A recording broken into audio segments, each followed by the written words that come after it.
మన తెలుగు టీవీ ప్రేక్షకులకు నమస్కారం. ఆరోగ్య సంజీవని కార్యక్రమానికి స్వాగతం.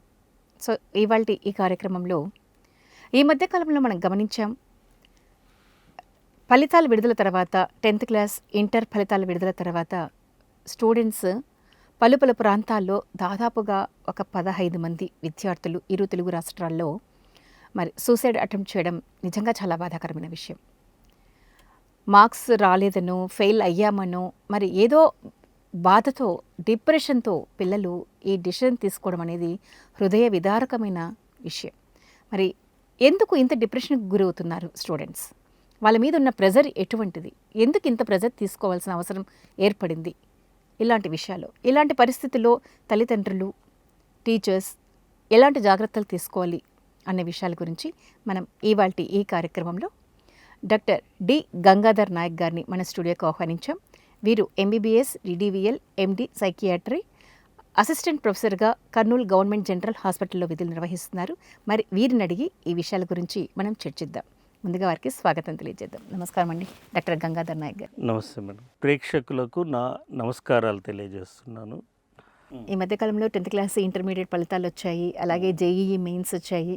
ముఖ్యంగా ఇది ఒక ఎగ్జామ్ సీజన్ తర్వాత రిజల్ట్ సీజను. ఈ సీజన్లో మనం ఎక్కడో చోట వింటూ ఉంటాం, పిల్లలు ఇలా మార్క్స్ తక్కువ వచ్చాయను, ఫెయిల్ అయ్యాను, సూసైడ్ అటెంప్ట్ చేసిన సందర్భాలు చూస్తూ ఉంటాము. ముఖ్యంగా అలా చేసుకోవాలంటే చాలా గట్స్ ఉండాలి. అంటే వాళ్ళు ఎంత డిప్రెషన్లోకి వెళ్తేనే ఆ డెసిషన్ తీసుకుంటారు. నిజంగా అసలు ఆ డిప్రెషన్ అనేది స్టూడెంట్లో ఎలా ఉంటుంది? ఎందుకు డిప్రెషన్ కలుగుతుంది? డిప్రెషన్ కలిగినప్పుడు ఆ లక్షణాలు ఎలా ఉంటాయి? ముందుగానే వాటిని తల్లిదండ్రులు కానీ టీచర్స్ కానీ గమనిస్తే ఆ విద్యార్థిని సేవ్ చేసుకోవచ్చు కదా. సో వీటి గురించి మీరేం చెప్తారు? ఖచ్చితంగా మేడం, ఖచ్చితంగా భావితరాలని మనం కాపాడుకోవచ్చు. ముఖ్యంగా కొన్ని పదాలు విన్నప్పుడు స్ట్రెస్కి గురవుతాం. ఎగ్జాంపుల్ పరీక్షలు, ఫలితాలు, ఇట్లాంటివి. దాని ఫలితం బట్టి వాళ్ళు తీసుకునే నిర్ణయాలు, ఆత్మహత్యలు, ఇలాంటివన్నీ నెగిటివ్ పదాలు. పరీక్షలు అన్నప్పుడు దాన్ని పాజిటివ్ వేలో తీసుకోవచ్చు, ప్రాపర్ ప్లానింగ్ చేసుకోవచ్చు. పరీక్షలు అనేది టైం టేబుల్, ఒక డేట్ ముందుగానే ప్రకటిస్తారు. ప్రభుత్వం కానీ ఎట్లాంటి విద్యా సంస్థలైనా కానీ టైం టేబుల్ అనేది ముందుగానే ఇష్యూ చేస్తారు. దాని మీనింగ్ ఏంటంటే, ఎందుకు ముందుగానే అలర్ట్ చేస్తారు అంటే, ప్రాపర్ ప్లానింగ్ చేసుకోండి. సంవత్సరం అంతా విద్యాభ్యాసం చేసింటాం మనం. సంవత్సరం అంతా ఆ పాఠాలన్నీ చెప్పింటారు ఉపాధ్యాయులు. దానికన్నా ముందు మీరు ఎంతవరకు తర్ఫీదు అయ్యారు, ఎంతవరకు మీరు దాంట్లో మీ నాలెడ్జ్ని పెంచుకున్నారు అనే దానికి ప్రిఫైనల్ టెస్ట్ అనేది కూడా కండక్ట్ చేయాలి. ఇవన్నీ మనకు మార్గాలు అన్నమాట. ఫలితాలు సరిగ్గా రావడానికి మార్గాలు. ప్రిఫైనల్లో మార్కులు తక్కువగా వస్తే ఆ ఉన్న టైంని మళ్ళీ సద్వినియోగం చేసుకొని సపోర్టివ్ హ్యాండ్ అనేది ఒక టీచర్ ఇచ్చినప్పుడు ఇట్లాంటివి మనము ఎదుర్కోకుండా ఉండగలుగుతాం. సో ఇప్పుడు ప్రీ ఫైనల్స్ అనేది నిజంగానే మీరు అన్నట్లు ప్రతి విద్యా సంస్థలో ప్రతి చోట అట్లా గవర్నమెంట్ అయితేనేమి, ఇట్లా కార్పొరేట్ విద్యా సంస్థలు అయితే నిర్వహించడం జరుగుతుంది. ప్రీ ఫైనల్ ఏంటి సార్? ప్రతి వారానికి వారాంత ఎగ్జామ్స్ అని, అంటే 15 డేస్కి ఎగ్జామ్స్ అని, డైలీ టెస్ట్లని, ఇలా అసైన్మెంట్స్ అని, ఇలా ఏదో ఎగ్జామ్స్ అనేది ఒక సిద్ధం చేస్తూనే ఉంటారు స్టూడెంట్స్ని. బట్ ఆ డిప్రెషన్ అనేది ఎందుకు కలుగుతుంది? ఆ ప్రెజర్ అనేది ఎలా ఉంటుంది అంటారు? ఎప్పుడైనా సరే వారాంతపు ఎగ్జామ్స్ పెడుతున్నారు. దాన్ని ఎంతవరకు పిల్లలు సీరియస్గా తీసుకొని ప్రిపేర్ అవుతున్నారు? ప్రతి వారం పెడతారులే, ఈ వారం కాకపోతే నెక్స్ట్ వారం సాధిద్దాం. రొటీన్గా పెట్టడం వల్ల దాని మీద ఉన్న ఇంట్రెస్ట్ తగ్గిపోతుంది. ఎప్పుడైనా సరే మనం పరీక్ష అనేది పెట్టినప్పుడు కొల్చాలి. కొల్చేటట్టుగా మనం ముందు ప్రికాషన్గా, కాషన్గా పిల్లలకి హెచ్చరిస్తూ ఉండాలి. పాజిటివ్ వేలో పరీక్ష నువ్వు బాగా రాయాలి. ప్రతి వారం పెట్టడం వల్ల ఏమిటంటే కొద్దిగా సీరియస్గా తీసుకోరు పిల్లలు. ప్రతి వారం పెడతారులే, ఈసారి నేను కవరప్ చేయలేదు, నెక్స్ట్ టైం చూసుకుందామనే ఇది ఇలాంటి భావన వల్ల కూడా ఫలితాలు సాధించడంలో కష్టమవుతాం. అదే అంటే సీరియస్నెస్ లేక పిల్లలు కూడా సో దాని మీద తర్ఫీ ఇవ్వాల్సింది టీచర్స్. సో నువ్వు ఇక్కడ ఈ మార్క్స్ నీకు తగ్గాయి, ఇందులో నువ్వు ప్రాబ్లం ఉంది నీకు, సో దీన్ని నువ్వు రికవర్ చేసుకోవాలి అంటే ఎప్పటికప్పుడు గైడ్లైన్స్ ఇస్తూ ఉండాలి. కేవలం ఒక టార్గెట్ ఇప్పుడు మనం చూస్తున్నాం కార్పొరేట్ విద్యా సంస్థల్లో ఎలా ఉందంటే కొంతమందినే సెలెక్టెడ్ క్యాండిడేట్స్ని స్టూడెంట్స్ని తీసుకోవడం, వాళ్ళ మీదనే ప్రెజర్ పెట్టడం, వాళ్ళ ద్వారానే వాళ్ళ విద్యా సంస్థకి ఫలితాలు తెచ్చుకోవాలి, పేరు తెచ్చుకోవాలి అనే ఒక మైండ్ సెట్తో ఉంటారు. సో వాళ్ళకే ఇంట్రెస్ట్ చూపించడం జరుగుతూ ఉంది. మరి దీనిపై మీ కామెంట్ ఏంటి? నేను ముందుగా చెప్పాను కదా, కొన్ని పదాలు మనం వినకూడనివి, లేకపోతే విన్నా ప్రెషర్గా ఫీల్ అయ్యేవి. పరీక్షలు, ఫలితాలు, ర్యాంకులు. మెయిన్గా ఈ ర్యాంకులన్న పదము ఏం చేస్తుందంటే కాంపిటీషన్ని డెవలప్ చేస్తుంది. ఎలాంటి కాంపిటీషన్ అంటే రాకపోతే నా జీవితం వేస్ట్, విరక్తి చెందడం, లో మూడ్లోకి వెళ్ళిపోవడం, డిప్రెషన్ లక్షణాలకి గురి అవ్వడం. ఈ ర్యాంకులు ఇట్లాంటివి మనం నేర్పించడం వల్ల నువ్వు ఆ ర్యాంకుకు షూట్ అవుతావు, ఫస్ట్ ర్యాంక్ రావాలి, నీకు సెకండ్ ర్యాంక్ రావాలి, అది ముఖ్యమని చూస్తున్నారు. కానీ విద్యార్థులు ఏ విధంగా స్టెప్ బై స్టెప్ ఎదుగుతున్నాడో అది చూడట్లేదు బేసిక్గా. ఓకే సార్, ఇప్పుడు ఎవరి దృష్టిలో వాళ్ళు చూస్తారు. ఇప్పుడు కార్పొరేట్ విద్యా సంస్థలు కానీ ఒక గవర్నమెంట్ కానీ ఏదైనా సరే మనం విద్యా సంస్థ ద్వారా మంచి ఫలితాలు తీసుకురావాలి, మంచి విద్యార్థులను సమాజంలోకి తీసుకురావాలి, ఒక ఇంటెలిజెన్స్ని డెవలప్ చేయాలనేది వాళ్ళ కాన్సెప్ట్. సో స్టూడెంట్ అనేది విద్యార్థి దాన్ని ఎలా తనలో కాంపిటీషన్ ఎలా ఫేస్ చేయాలి, ఎలా నేర్చుకోవాలి, ఒకవేళ డల్ స్టూడెంట్ అయినా దాన్ని ఎలా డెవలప్ చేసుకోవాలి, అది ఎట్లా ఉంటే బాగుంటుంది అంటారు స్టూడెంట్స్కి ఒక మెసేజ్? అంటే మేడం ఇక్కడ భవిష్యత్ అంటే మామూలుగా ఇంటర్ లెవెల్లోనే మనం థియరీ ప్రాక్టికల్స్ రెండు గమనిస్తూ ఉంటారు. థియరీ అనేది బుక్ల రూపంలో చదువుకొని వీళ్ళు తెచ్చుకుంటారు. ప్రాక్టికల్స్ అనేది చేయడం వల్ల నేర్చుకోండి. ఈ ప్రాక్టికల్స్ అనేది లేటర్ ఆన్ వాళ్ళ ప్రొఫెషనల్ కాలేజెస్లో కానీ వాటిల్లో కానీ చాలా ముఖ్యం. ఎగ్జాంపుల్ మా ప్రొఫెషనే తీసుకోండి. డాక్టర్గా బుక్కులు ఎంత చదువుతామో పేషెంట్లను రీడ్ చేయాల్సి వస్తుంది. రీడ్ అంటే వాళ్ళను చూసే అసెస్మెంట్ని బట్టి ఒక క్లినికల్గా మనం అసెస్ చేయడం, స్టెథోస్కోప్తో ఆస్కల్టేట్ చేయడము, దాని నుంచి ఐడెంటిఫై చేయడము. బుక్స్లో అన్నీ ఇవ్వడు, మనము డైరెక్ట్గా మన ప్రాక్టికల్గా చూసి నేర్చుకోవాల్సింది, టీచర్స్ ఫాలో అవ్వాల్సింది చాలా ఉంటాయి ఇట్లాంటివి. కానీ ఇక్కడ ఒక విషయం, మీరు ప్రాక్టికల్స్లోనే మనం ఎక్కువ నాలెడ్జ్ తెచ్చుకుంటాము, అండర్స్టాండింగ్ చేసుకుంటాం సబ్జెక్ట్ అంటున్నారు. కానీ ప్రస్తుత విద్యా వ్యవస్థలో ప్రాక్టికల్స్ అనేది నామినల్ అంతే, జస్ట్ మార్క్స్ కోసమే దాన్ని లీడ్ చేస్తున్నారే తప్ప తద్వారా వాళ్ళకి మంచి నాలెడ్జ్ ఇస్తామనేది ఆలోచన లేదు. సో ఓకే, ఇప్పుడు డిప్రెషన్కు గురైన ఒక స్టూడెంట్ యొక్క ఫస్ట్ ఆ క్యారెక్టర్ అనేది ఎలా, లక్షణాలు అనేది ఎలా ఉంటుంది, తల్లిదండ్రులు ఏం గమనించాలి? మామూలుగా తల్లిదండ్రులు ఈజీగా ఐడెంటిఫై చేయొచ్చు. ఎందుకంటే వాళ్ళ పిల్లవాడి గురించి వాళ్ళకు బాగా తెలుసు. ఆ పిల్లవాడి ప్రవర్తనలో సడన్గా మార్పు రావడం, సడన్ చేంజ్ ఇన్ బిహేవియర్, ఉన్నట్టుండి మౌనంగా దారి తీయడం, బాగా గలగలా మాట్లాడే వ్యక్తి సడన్గా మౌనంగా ఉండిపోవడం, లోన్లీగా ఉండిపోవడం, నీరసం అయిపోవడం, దేని మీద ఆసక్తి లేకుండా ఉండడం. అంటే ఇంతకుముందు బాగా ఆసక్తి చూపించి బాగా ఇంట్రెస్ట్గా చేసే ప్లెజరబుల్ యాక్టివిటీస్ లైక్ ఏదైనా సరే, ఆ పిల్లవాడికి ఉదాహరణకు క్రికెట్ అంటే బాగా ఇష్టం, కానీ ఇప్పుడు క్రికెట్ ఆడమన్నా ఆడు. ఎందుకంటే ఆ డిప్రెషన్లో ఉన్నప్పుడు చేయబుద్ధి కాదు, దేని మీద ఇంట్రెస్ట్ రాదు. ఇవి మేజర్ క్రైటీరియా. మైనర్ క్రైటీరియాలో వచ్చేసి, మేజర్ క్రైటీరియాలో నేను చెప్పినట్టుగా low mood, decreased energy levels leading to fatigability and low loss of interest in all the previous pleasurable activities అంటాం. అంటే దేని మీద ఇంట్రెస్ట్ లేకుండా, ముందు చేసే యాక్టివిటీస్ మీద ఇంట్రెస్ట్ లేకుండా ఉండడం, తయారవడం. మైనర్ క్రైటీరియాలో వచ్చేసి సూయిసైడల్ ఐడియాస్, ఆలోచనలు రావడం, ఎందుకు ఈ జీవితం, చనిపోతే బాగుంటుంది, థాట్స్ వస్తాయి. ఎవరు హెల్ప్ చేయకపోతే ఆ థాట్స్ వచ్చేసి యాక్షన్ రూపంలో దారితీస్తుంది. అప్పుడు అటెంప్ట్ చేయడానికి ప్రయత్నిస్తారు. ఈ బ్యారియర్ని, ఈ ఈ ఈ టైంని మనం కనుక ఐడెంటిఫై చేసి కట్ షార్ట్ చేసేస్తే, ఆలోచన వచ్చినప్పుడు మనం అది రికగ్నైజ్ చేసి ఆ అబ్బాయికి హెల్పింగ్ హ్యాండ్, సపోర్ట్ ఇస్తే ఖచ్చితంగా ఇట్లాంటి ఆలోచనని విరమించుకుంటారు ఆ పిల్లలు. ఓకే. యాజ్ ఏ సైకియాట్రిస్ట్గా ఇప్పుడు మీరు అన్నారు కదా, ఆ స్టూడెంట్ అయినా ఎవరైనా సరే ఒక సూసైడ్ చేసుకోవాలి అనే థాట్ వచ్చినప్పుడు ఆ థాట్ అనేది మైండ్లో ఎంత టైం అలా ఉండిపోతుందంటారు? అంటే అంటారు ఆ సమయం దాటితే బయటపడిపోతారని ఒక మాట అంటారు, డాక్టర్స్ అంటుంటారు. సో ఎట్లా అంటారు?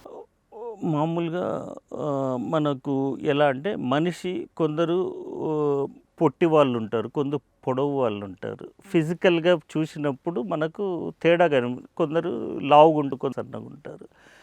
అలాగే మైండ్లో కూడా కోపింగ్ స్కిల్స్ అంటాం. కొందరు సెన్సిటివ్గా ఉంటారు, కొందరు కొద్దిగా రెసిస్టెంట్గా ఉంటారు, కొందరు పర్సనాలిటీని తట్టుకునే స్టబర్న్ పర్సనాలిటీగా ఉంటారు. అలా కేటగరైజ్ చేయాల్సి వస్తుంది.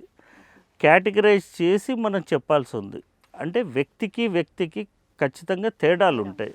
మీరు చెప్పినట్టుగా అందరికీ సమానంగా ఉండదు. కొందరు ఎంత కష్టాలు వచ్చినా, ఎన్ని ఒడిదొడుకులు వచ్చినా తట్టుకోగల నిగ్రహ శక్తి వాళ్ళకు ఉంటుంది. అంటే మైండ్కి అంత కెపాసిటీ ఉంటుంది. సో దీన్ని ఐడెంటిఫై చేయడం కష్టం అంటారు. ఆ థాట్స్ ఎంతసేపు నిలబడతాయి మైండ్లో అనేది? ఆలోచన అనేది తల్లిదండ్రులు గమనించి ఎక్స్పర్ట్గా డాక్టర్ దగ్గరికి తీసుకురావడం అలా చేసినప్పుడు డాక్టర్ ఐడెంటిఫై చేయగలుగుతారు. ఎందుకంటే వాళ్ళకు మెంటల్ స్టేటస్ ఎగ్జామినేషన్ అనేది చేస్తాం, వాళ్ళతో మాట్లాడుతాం, వాళ్ళతో ఇంటర్వ్యూ తీసుకుంటాం. త్రూఅవుట్ ద ఇంటర్వ్యూ మేము higher mental functions or cognitive functions అంటాం, వాటిని అసెస్ చేస్తాం.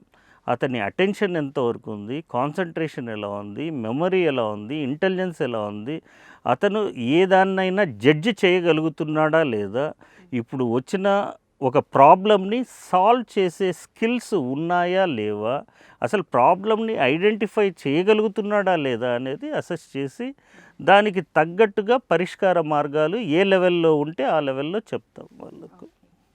సో ఇప్పుడు స్టూడెంట్ ఫలితాలు వచ్చిన తర్వాత బాబు ఫెయిల్ అయ్యాడు, అయిన తర్వాత పేరెంట్స్ ఎట్లా మోటివేట్ చేయాలి వాళ్ళని, అలా పిల్లల్ని? సో ఏ స్టేజ్లో డాక్టర్ దగ్గరికి తీసుకురావాలి? ఖచ్చితంగా ఫెయిల్ అనే పదానికి ఆ బాబు ఎంత బాబు కానీ పాప కానీ ఎంతో డిప్రెషన్కి గురవుతారు. మనకు అబ్దుల్ కలాం చెప్పినట్టుగా నేను ఇంతకుముందు కూడా చెప్పాను, ప్రతి స్టూడెంట్కి నా దగ్గర అప్రోచ్ అయ్యే వాళ్ళకి చెప్తా ఉంటాను, fail is nothing but F stands for first, A stands for attempt, I stands for in, L stands for learning. Fail అంటే అది ఫస్ట్ అటెంప్ట్ ఇన్ లెర్నింగ్. నేను నేర్చుకోవడంలో మొదటి ప్రయత్నం చేశాను, దీంట్లో సక్సెస్ కావలేదు అంటే నెక్స్ట్ ప్రయత్నంలో ఖచ్చితంగా అవుతానని దృఢ సంకల్పంతో నెక్స్ట్ ఫర్దర్గా మూవ్ అవ్వాలి, కానీ అక్కడే ఇది అవ్వకూడదు. సో అంటే ఏ స్టేజ్లో పేరెంట్స్ పిల్లల్ని తీసుకురావాలి డాక్టర్ దగ్గరికి? ఖచ్చితంగా ఇనిషియల్ స్టేజ్లోనే, అంటే స్టార్టింగ్ స్టేజ్లోనే తీసుకొస్తే మంచిది. ఎందుకంటే మోటివేషన్ చాలా ఇంపార్టెంట్. ఆ టైంలో ఫెయిల్ అనే వర్డ్ చాలా నెగిటివ్ ఆలోచనలు, నెగిటివ్ థాట్స్ని, నెగిటివ్ మైండ్ సెట్ని తీసుకొస్తూ ఉంటుంది.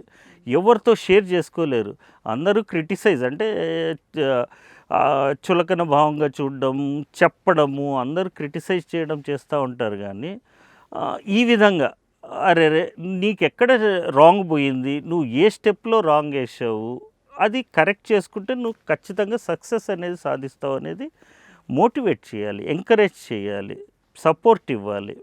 ఇట్లా ఇచ్చినప్పుడు ఖచ్చితంగా ఆ పిల్లవాడు ముందడుగు వేయగలుగుతాడు. ఓకే.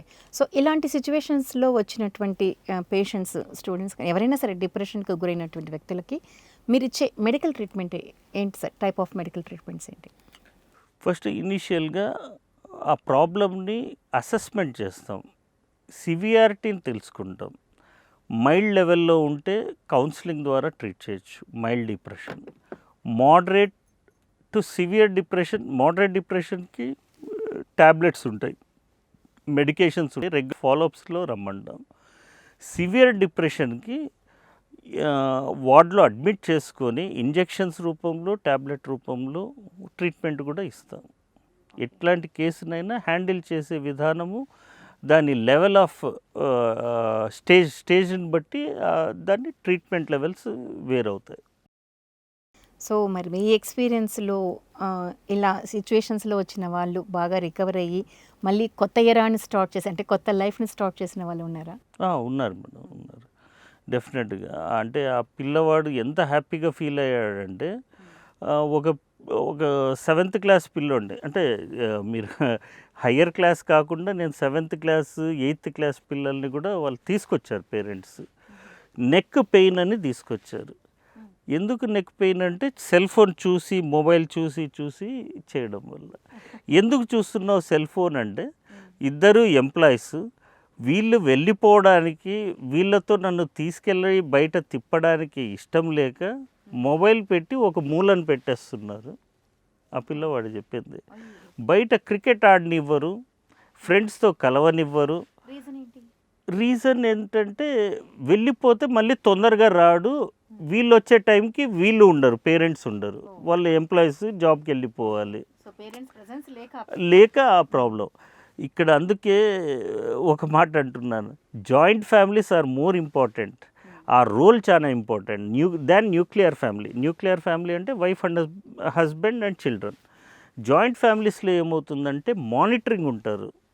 వీళ్ళ అమ్మమ్మలు కానీ తాతలు కానీ వాళ్ళు సైకాలజిస్ట్ రోల్ ప్లే చేస్తారు.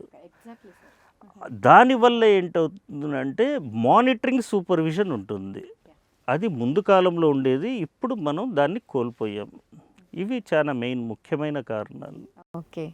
సో అంటే ఇప్పుడు ఫెయిల్ అయిన క్యాండిడేట్స్ మీ దగ్గరికి వచ్చినప్పుడు మీరు ఇచ్చే ట్రీట్మెంట్స్ తీసుకున్న తర్వాత మళ్ళీ సక్సెస్ ఈ మంచి లైఫ్ని లీడ్ చేస్తున్న ఎక్స్పీరియన్సెస్ ఏమైనా ఉన్నాయి? ఎంప్లాయీస్ అయ్యారు, మంచి మంచి జాబుల్లో ఉన్నారు, గ్రూప్ 1 గ్రూప్ 2 అచీవ్ చేసిన వాళ్ళు ఉన్నారు, ఇంజనీర్స్ ఉన్నారు, ఇలా ప్రొఫెషనల్స్ ఉన్నారు.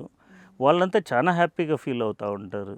వాళ్ళు ఒక్క హర్డిల్ని మేము క్రాస్ చేయగలిగితే మా లైఫ్ ఇంత బాగా మారిపోతుందని ఎక్స్పెక్ట్ చేయలేదు సార్ అని అంటూ ఉంటారు. అంటే ఆ టైంలో ఒక్క చిన్న సపోర్ట్ అనేది మేము ఎక్స్పెక్ట్ చేస్తూ ఉన్నాం. అది మాకు దొరికింది కాబట్టి మేము దీన్ని గెట్ ఆన్ అవ్వగలిగాం. అలాంటి సపోర్ట్ ఇవ్వని వాళ్ళకే మనం నెగిటివ్ ఈ న్యూస్లో చూస్తూ ఉంటాం. సపోర్ట్ ఇచ్చినప్పుడు ఖచ్చితంగా మనకు ఇట్లాంటి అడ్వర్స్ ఈవెంట్స్ జరగకుండా ఉంటాయి. జనరల్గా మనం చూస్తుంటాం, not only students and everywhere మనం చూస్తున్న ప్రతిదీ ఈ మధ్యకాలంలో కాంపిటీషన్ ఎక్కువ కావడం, ప్రతి రంగంలోనూ పోటాపోటీ ఉండడం, వాటి నుంచి ఓవర్కమ్ చేసుకోలేక చాలా డిప్రెషన్లోకి వెళ్ళిపోవడం, అనారోగ్య పరిస్థితులను ఎదుర్కోవడం, ఇవన్నీ మనం గమనిస్తున్నాం. సో ఇలాంటి సిచ్యువేషన్స్లో ఫ్యామిలీ మెంబర్స్ నుంచి అంటే అందరికీ తెలుసు ఇలా చెప్తే వీళ్ళు బాగుంటుంది, ఇలా చెప్తే వీళ్ళు మోటివేట్ అవుతారని చాలా అతి కొద్ది మందికి మాత్రమే తెలుసు. సో ఎలా వాళ్ళని మన దారిలోకి తెచ్చుకోవాలి స్టెప్ బై స్టెప్? జస్ట్ ఇప్పుడు టెక్నాలజీ బాగా పెరిగిపోయింది మేడం, అందరికీ తెలుస్తుంది. కాకపోతే right way of using technology is very important. ఇక్కడ రాంగ్ వే ఆఫ్ యూజింగ్ టెక్నాలజీనే చూస్తున్నాం. అంటే ఎంటర్టైన్మెంట్ మోడ్లోనే చూస్తున్నారు, కానీ దాని నుంచి కూడా వాళ్ళు ఎలా ఏదైనా వాళ్ళు యోగా కానీ మెడిటేషన్ కానీ ఎలా చేయాలని మొబైల్ ఫోన్లో చూసినా అర్థమైపోతుంది, కానీ ఇంప్లిమెంటేషన్ దగ్గర రావట్లేదు, చేత కావట్లేదు. అంటే మోటివేషన్ అనేది డెవలప్ అవ్వట్లే. చేద్దాంలే, మనల్ని ఎవరు సూపర్వైజ్ చేస్తారు, ఇది ఎవరి కోసం చేయాలి, నా కోసమే కదా, నేను చేయకపోయినా నష్టము నాకే కదా అనే నెగ్లిజెన్స్ అనేది చాలా ఇంపార్టెంట్ అవుతా ఉంది. ప్లస్ స్పీడీ లైఫ్, వాళ్ళ గురించి వాళ్ళు ఆలోచన చేసేంత ఓపిక, సమయం గడిపే టైము లేకుండా ఉండడం, ఇవన్నీ ఫ్యాక్టర్స్.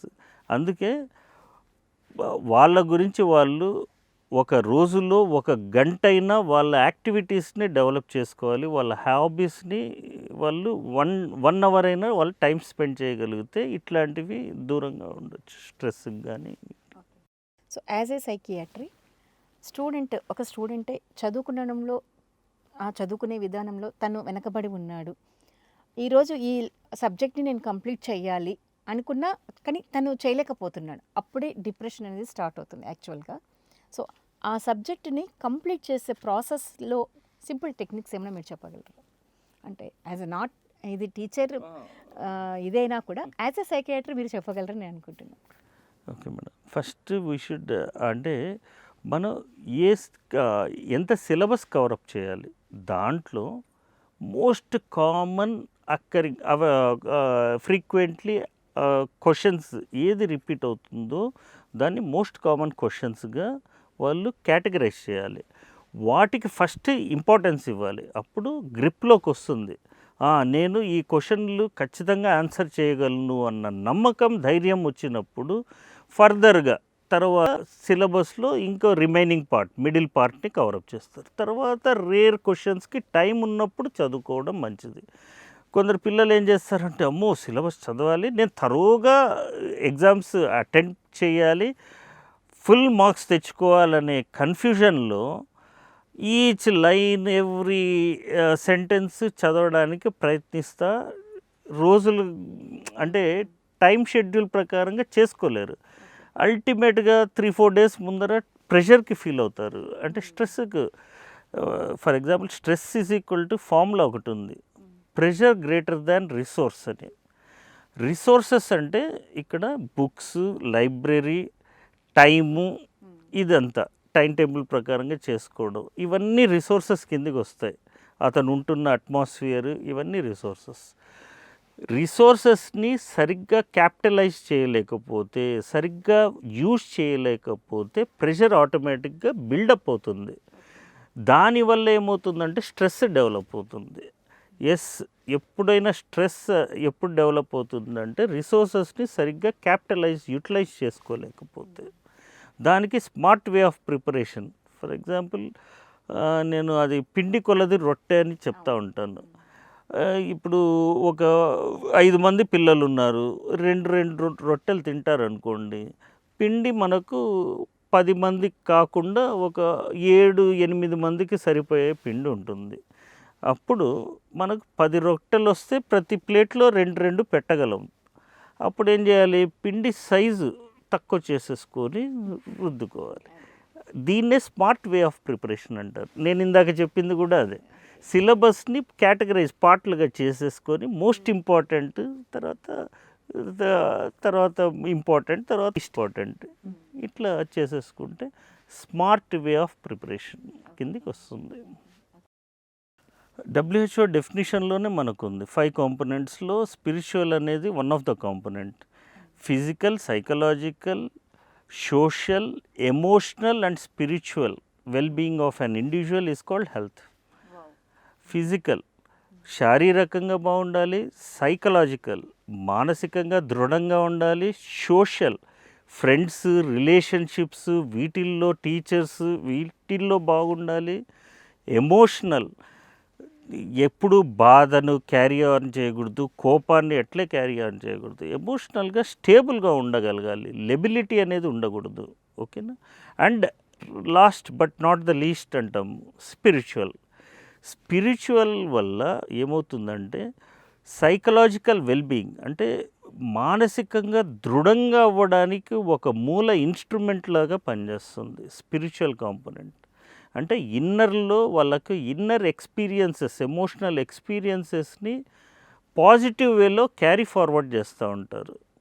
ఓకే, భగవంతుడి మీద భారం వేశాను అని లోపల మనసులో అనుకోవడం వల్ల దానివల్ల వచ్చే పాజిటివ్ ఎనర్జీ కూడా చాలా ఇంపార్టెంట్. మనం ఏది తక్కువ అంచనా వేయలేము. ఇది ఈక్వల్ టు మెడికేషన్ కూడా మా దృష్టిలో.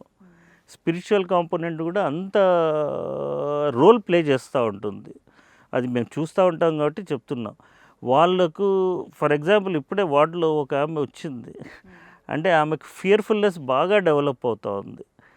ఆమె ఒపీనియన్, మేము ఇచ్చిన ట్యాబ్లెట్ అదే, ఆమె బయట తీసుకున్న ట్యాబ్లెట్ అదే, కానీ ఒకసారి అవైలబిలిటీ లేక బయట తీసుకుంది. అదే కంపెనీ అదే ట్యాబ్లెట్ నాకు కావాలి, డ్రగ్ నేమ్ అదే ఉన్నా కూడా ఆమె అర్థం చేసుకోవట్లే.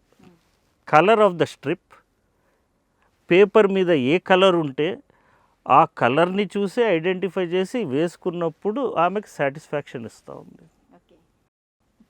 కానీ మాత్రం రంగులు మారుతూ ఉంటాయి. నేను వాళ్ళకి చెప్తా ఉంటా, ఇల్లిటరేట్స్ కూడా వస్తూ ఉంటారు, గవర్నమెంట్ సప్లై ట్యాబ్లెట్స్ ఎట్లా అంటే బయట స్ట్రిప్ మారిపోతూ ఉంటుంది.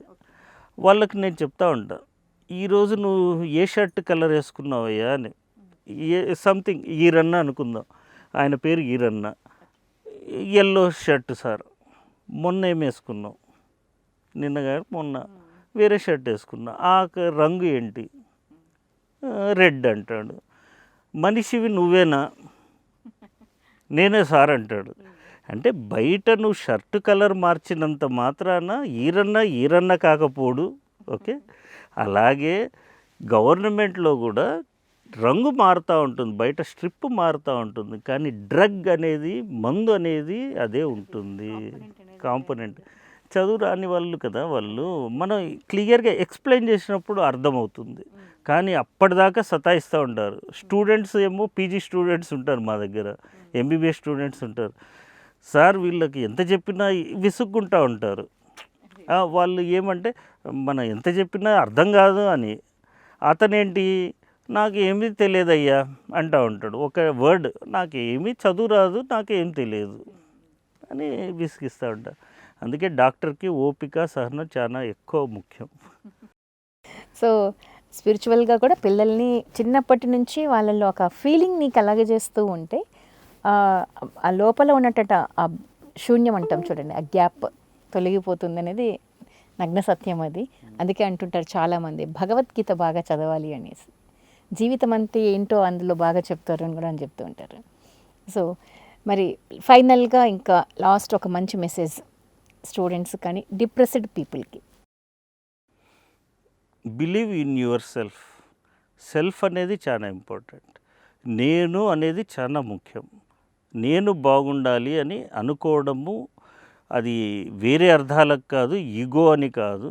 నేను బాగుండాలి, నేను బాగున్నప్పుడు, బాగా అంటే శారీరకంగా, మానసికంగా, ఇందాక చెప్పినట్టు సోషల్గా, ఎమోషనల్గా, స్పిరిచువల్గా బాగున్నప్పుడు ఆరోగ్యం బాగుంటుంది అని అర్థం. అప్పుడు మనం ఖచ్చితంగా ఏదైనా సాధించగలం. ఓకేనా సార్? సో మరి ఇది అండి, నిజంగా ఆత్మవిశ్వాసం ఎప్పుడు మనలో లోపిస్తుందో అప్పుడే ఇలాంటి సిచ్యువేషన్స్ని ఫేస్ చేయాల్సిన పరిస్థితులు వస్తూ ఉంటాయి. అందుకే సెల్ఫ్ కాన్ఫిడెన్స్ లెవెల్స్ని చిన్నప్పటి నుంచి మనలో మనం డెవలప్ చేసుకుంటూ, యాజ్ అ పేరెంట్స్ కూడా పిల్లల్లో డెవలప్ చేస్తూ, స్పిరిచువల్ లైఫ్ని ఎంజాయ్ చేస్తూ, మరి అచీవ్మెంట్ గోల్ని అందుకోవడానికి పరుగులు పెట్టాల్సిన పరిస్థితుల్లో ఎక్కడ కూడా మనల్ని మనం కోల్పోకూడదు అన్నది మన అందరూ తెలుసుకోవాల్సిన విషయం. సో డాక్టర్ గంగాధర్ నాయక్ గారు చాలా చక్కటి మంచి మెసేజెస్ మాకైతే ఇచ్చారు. సో ఈ సందర్భంగా మీకు నిజంగా ధన్యవాదాలు. నమస్తే. నమస్తే.